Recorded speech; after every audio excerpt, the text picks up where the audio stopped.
Good morning po sa inyo lahat. Isa pang maliyugto na ating daily Bible blessings.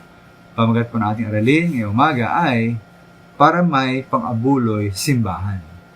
Para may pang-abuloy sa simbahan. Minsan po habang naglalakad po sa aming lugar, ay meron napansin na parang medyo bagong maliit na tindahan o sari-sari store. At naroon, tila tumatao, tindahan yon, ay isang nakilala kong may edad na babae. Man siya po nasa 70s na. At medyo mabagal na nga ang kanyang galaw. Sabi ko sa kanya, ay parang ganito. Buti po meron kang libangan dyan sa tindahan nyo.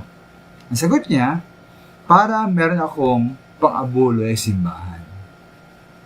May mga Kristiyano po na pag may hamon para sa pag-ibigay sa iglesia, ay nagkasabi na hindi sila mapagbigay dahil wala silang maibigay.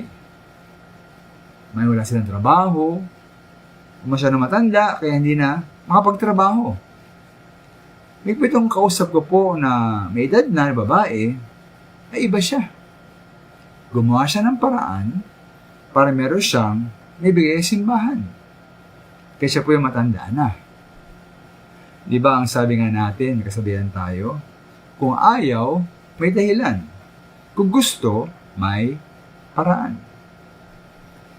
Para po sa akin ang mahalaga sa pagbibigay ay hindi po talaga ang kakayahang magbigay, kundi ang pagganais magbigay.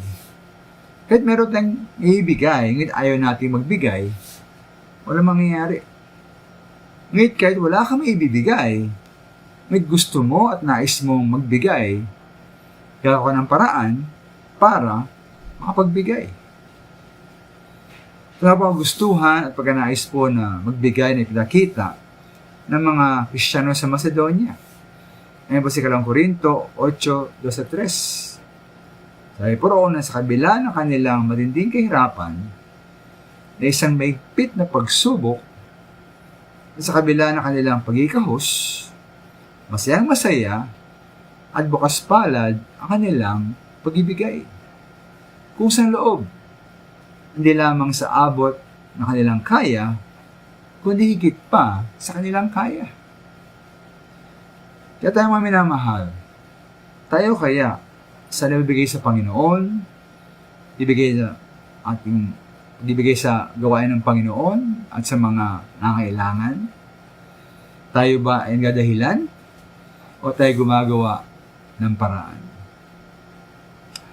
Maraming salamat.